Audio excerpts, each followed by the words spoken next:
चुनौती कभी भी मंजिल से बड़ी नहीं हो सकती। चुनौती कभी भी मंजिल से बड़ी नहीं हो सकती। जुनून के आगे बाधाएं खड़ी नहीं हो सकती। दिल से एक बार खुद पर भरोसा करके देख लो। दिल से एक बार खुद पर भरोसा करके देख लो। विश्वास से बढ़कर दुनिया में कोई जड़ी नहीं होती। नमस्कार, मैं doctor RP Sonkar, assistant professor मनोविज्ञान विभाग, वसंत कन्या महाविद्यालय, काशी हिंदू विश्वविद्यालय। एक बार फिर आप सभी सम्मानित अभिभावकों एवं प्रिय विद्यार्थियों का हार्दिक स्वागत एवं अभिनंदन करता हूं। प्रिय विद्यार्थियों, आज मैं जिस मुद्दे पर आपसे बात करूंगा वह यह है कि पीएचडी की संपूर्ण प्रक्रिया क्या होती है। प्रिय विद्यार्थियों, यदि आपको रिसर्च में विशेष रुचि है तो आप निश्चित रूप से रिसर्च ज्वाइन कर सकते हैं, पीएचडी कर सकते हैं। वास्तव में हायर एजुकेशन में जाने के लिए या असिस्टेंट प्रोफेसर बनने के लिए आपको निश्चित रूप से पीएचडी करना अनिवार्य होता है।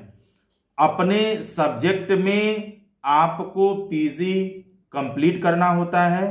सभी फील्ड में, सभी सब्जेक्ट्स में कैंडिडेट पीएचडी कर सकते हैं, रिसर्च कर सकते हैं। मिनिमम जो पीएचडी में मिनिमम 2 से 2.5 साल में आप अपनी पीएचडी जमा कर सकते हैं और अधिकतम 6 वर्षों तक आप अपनी पीएचडी सबमिट कर सकते हैं। यानी 2-2.5 साल से लेकर के 6 वर्ष तक के बीच में आप अपनी पीएचडी को सबमिट कर सकते हैं। विशेष परिस्थितियों में आपको 1 से 2 साल का अतिरिक्त समय मिलता है।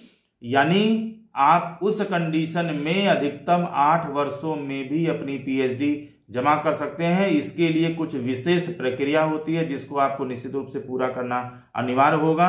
आप सेंट्रल यूनिवर्सिटी से या स्टेट यूनिवर्सिटी से या एफिलिएटेड कॉलेजेस से भी पीएचडी कर सकते हैं। इसमें जो एडमिशन होता है या जो रजिस्ट्रेशन होता है वह 2 तरीके से होता है। इसके लिए एक रेट का एग्जाम होता है जिसमें एक लिखित एग्जाम होता है और उसमें पास होने के बाद प्लस इंटरव्यू होता है। इन दोनों को जोड़ करके मेरिट बनता है, उसके आधार पर आपका सिलेक्शन होता है। और दूसरी जो प्रक्रिया होती है और रेट एग्जम्प्टेड की होती है, यानी इसमें वो बच्चे भाग लेते हैं, फॉर्म भर सकते हैं जो नेट, जेआरएफ या गेट जिनके पास होता है। यानी ऐसे बच्चों को रेट से फ्री होते हैं, उन्हें रेट रिटेन में बैठना ही पड़ता है, सीधे उनको इंटरव्यू देना पड़ता है और इंटरव्यू प्लस एकेडमिक रिकॉर्ड के आधार पर इनका मेरिट लिस्ट तैयार होता है। प्रिय विद्यार्थियों, अगर हम रेट के थ्रू, यदि आप रेट के थ्रू पीएचडी में एनरोल होते हैं तो इसका मतलब ये है कि आपके पास नेट, जेआरएफ या गेट नहीं होने के बावजूद भी आप पीएचडी में अपने आप को एनरोल करा सकते हैं। यूनिवर्सिटी में जो है या मेन कैंपस में अगर आप रेट एग्जम्प्टेड में या रेट में के थ्रू यदि आप इनरोल होते हैं तो विश्वविद्यालय मेन कैंपस में आपको 8 से 10 हजार रुपये के लगभग स्कॉलरशिप मिलती है। वहीं अगर आप नेट के थ्रू या रेट के थ्रू आप कॉलेजेस में इनरोल होते हैं पीएचडी में तो आपको किसी भी तरह की स्कॉलरशिप नहीं मिलती है। लेकिन अगर आप जेआरएफ के थ्रू यूनिवर्सिटी में, मेन कैंपस में या एफिलिएटेड कॉलेजेस में यदि आप पीएचडी में इनरोल होते हैं तो आपको लगभग 35 से 40 हजार रुपये पर मंथ की स्कॉलरशिप मिलती है और इसके साथ साथ कंटीजेंसी भी जो नियमानुसार होता है वो भी आपको प्रदान की जाती है।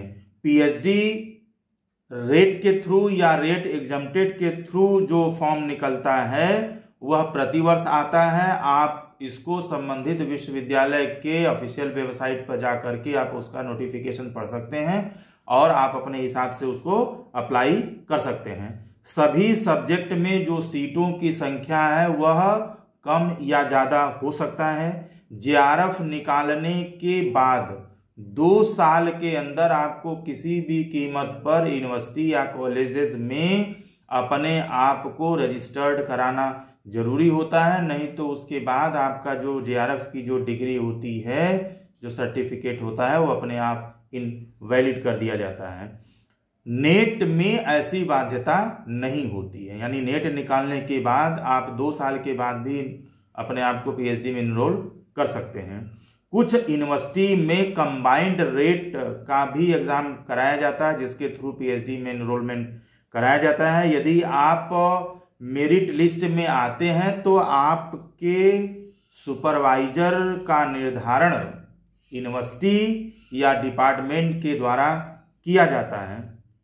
आप चाहें तो एलाइड सब्जेक्ट में भी आप रिसर्च ज्वाइन कर सकते हैं या पीएचडी कर सकते हैं। जैसे अगर थोड़ी देर के लिए मैं साइकोलॉजी की बात करूं तो आप साइकोलॉजी के थ्रू साइकोलॉजी के एलाइड सब्जेक्ट में भी आप पीएचडी कर सकते हैं। जैसे आप मेडिकल में से रिसर्च कर सकते हैं, या फिर आप आईटी फील्ड से भी रिसर्च कर सकते हैं, या जो फैकल्टी ऑफ एजुकेशन से भी रिसर्च कर सकते हैं। ऐसे ही हर सब्जेक्ट के साथ कुछ एलाइड सब्जेक्ट होते हैं जिनमें भी आप रिसर्च चाहें तो कर सकते हैं। लगभग सभी यूनिवर्सिटी में इंटरव्यू के दिन 1 से 2 पेज का प्रपोजल आपको लिखने के लिए कहा जाता है, जिसके आधार पर आपका इंटरव्यू लिया जाता है।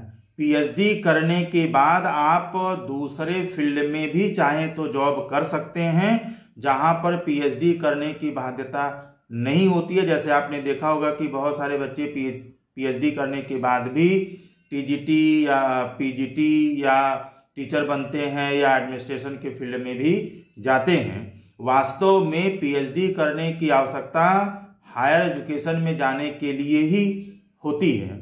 अगर हम जल्दी से पीएचडी रजिस्ट्रेशन होने के बाद आपको क्या क्या करना पड़ता है, यानी एक बार आप पीएचडी में एनरोल हो गए तो आगे की प्रक्रिया क्या होती है, इसके बारे में अगर हम बात करें तो फील्ड ऑफ रिसर्च, यानी आप किस एरिया में रिसर्च करना चाहते हैं, क्योंकि आप जिस सब्जेक्ट में आपने पीएचडी में एनरोल अपने आप को किया है उसके बहुत सारे अलग अलग एरिया हो सकते हैं जिसमें आप रिसर्च करना चाहेंगे। तो फील्ड ऑफ जो रिसर्च है वह आप के साथ साथ आपके सुपरवाइजर के इंटरेस्ट, स्पेशलाइजेशन और सहमति के आधार पर जो एरिया ऑफ रिसर्च होता है वो डिसाइड किया जाता है। आप चाहें तो सुपरवाइजर के साथ साथ को सुपरवाइजर के लिए भी विनम्र निवेदन कर सकते हैं। जो को सुपरवाइजर की संख्या आप 1 भी रख सकते हैं, 1 से अधिक भी आप रख सकते हैं, या 1 से अधिक को सुपरवाइजर का भी आप अनुरोध कर सकते हैं। आपको 6 मंथली प्रोग्रेस रिपोर्ट भी आपको जमा करना पड़ता है। अधिकतम 2 वर्ष के अंदर आपको अपनी जो सिनैप्सिस है वह सबमिट करना अत्यंत जरूरी होता है।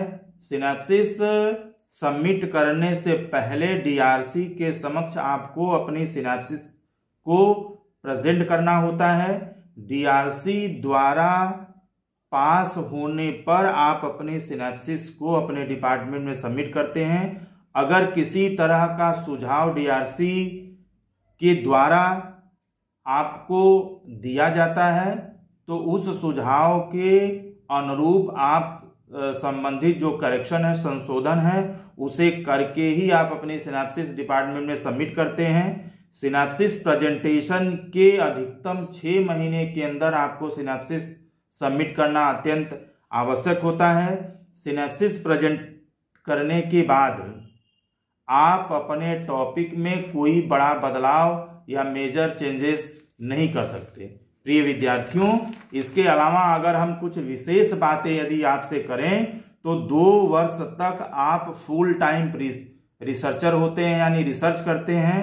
आप 2 साल तक रिसर्च के साथ कोई और काम नहीं कर सकते। इसके साथ ही साथ जैसे ही 2 साल यदि आपका पूरा हो जाता है तो 2 साल के बाद यदि आपके सुपरवाइजर और को सुपरवाइजर की सहमति है तो आप रिसर्च के साथ साथ किसी और तरह के जॉब को भी आप ज्वाइन कर सकते हैं। प्रिय विद्यार्थियों, यदि आपके सुपरवाइजर और को सुपरवाइजर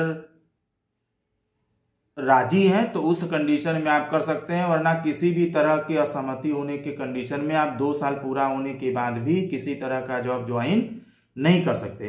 अब अगर हम जल्दी से ये बात करें कि पीएचडी करके क्या फायदा होगा, पीएचडी करने से क्या लाभ है प्रिय विद्यार्थियों, अगर इसके बारे में हम बात करें तो हायर एजुकेशन में यदि आप जाना चाहते हैं तो निश्चित रूप से पीएचडी करना आपके लिए अत्यंत आवश्यक है, क्योंकि सभी विश्वविद्यालयों में असिस्टेंट प्रोफेसर बनने के लिए पीएचडी होना या पीएचडी करना लगभग अत्यंत आवश्यक है। बिना पीएचडी असिस्टेंट प्रोफेसर यदि आप बन भी जाते हैं पीजी प्लस नेट जेआरएफ के आधार पर, तो भी आपको आगे चल करके तमाम तरह की समस्याओं का सामना करना पड़ सकता है। जैसे इंक्रीमेंट की बात करें तो ये आपको नहीं मिलेगा अगर आपकी पीएचडी नहीं है, तो जो पीएचडी का इंक्रीमेंट होता है वो आपको नहीं मिलेगा, जिससे आपका फाइनेंशियल नुकसान होगा। दूसरे अगर हम नुकसान की बात करें तो आप आगे जो है एसोसिएट प्रोफेसर या प्रोफेसर नहीं बन सकते, क्योंकि आपके पास पीएचडी नहीं रहेगा। यदि आप पीएचडी नहीं है तो आप कभी भी रिसर्च नहीं करा सकते, आप अपने अंडर किसी रिसर्चर को रिसर्च नहीं करा सकते हैं, और साथ ही साथ यदि आप विश्वविद्यालय में हैं तो कभी भी आप एचओडी नहीं बन सकते हैं रोटेशन के थ्रू, क्योंकि इसके लिए आपका प्रोफेसर होना जरूरी है। जाते जाते 1-2 महत्वपूर्ण बातें मैं आप से साझा कर दूं कि बहुत सारे बच्चे ये कहते हैं कि विश्वविद्यालय में उन्हीं बच्चों का पीएचडी में एडमिशन होता है जो पहले से बात किए होते हैं, जिनकी सेटिंग होती है या जिनका परिचय होता है। प्रिय विद्यार्थियों, पहले से सेटिंग होता है, पहले से परिचय होता है, यह बिल्कुल सही नहीं है, क्योंकि मैंने बहुत सारे ऐसे विद्यार्थियों को देखा है जो इस संबंधित विश्वविद्यालय के स्टूडेंट भी नहीं होते हैं, न तो किसी से बात किए होते हैं, न तो उनकी कोई सेटिंग होती है, न तो उनका कोई पहले से परिचय होता है। उनका परफॉर्मेंस इतना अच्छा होता है कि वो मेरिट लिस्ट में पहले नंबर पर रहते हैं, और विश्वविद्यालय और डिपार्टमेंट की ये मजबूरी होती है कि उसको रिसर्च हम कराएं, यानी विश्वविद्यालय और डिपार्टमेंट को मजबूर कर देता है कि आपको हमें रिसर्च कराना ही पड़ेगा, चाहे आप जिस भी सुपरवाइजर के अंडर रिसर्च कराइए। तो ये बात बिल्कुल असत्य है, बिल्कुल सही नहीं है।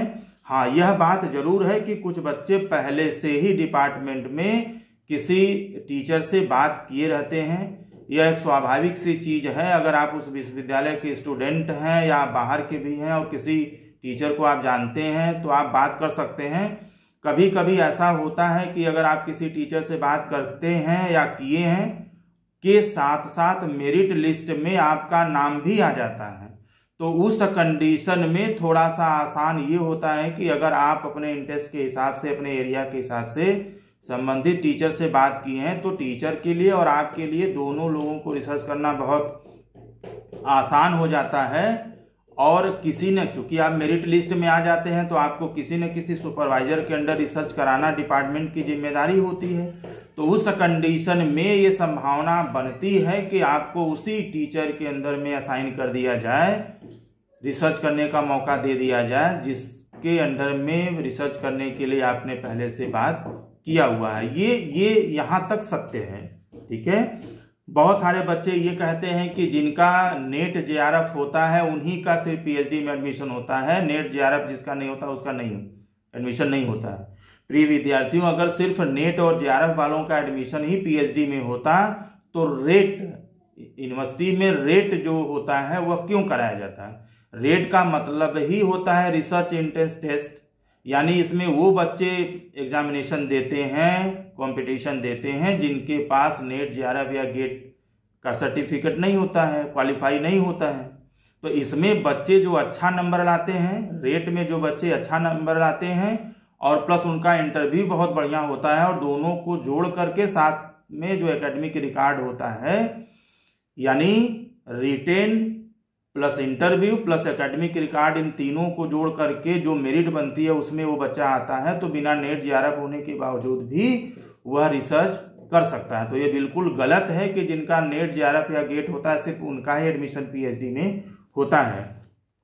और तीसरी बात मैं आपको एक बात बताऊं कि एफिलिएटेड कॉलेजेस में यूनिवर्सिटी या डिपार्टमेंट के द्वारा ही जो रिसर्च स्कॉलर होते हैं उनको अलॉट किया जाता है।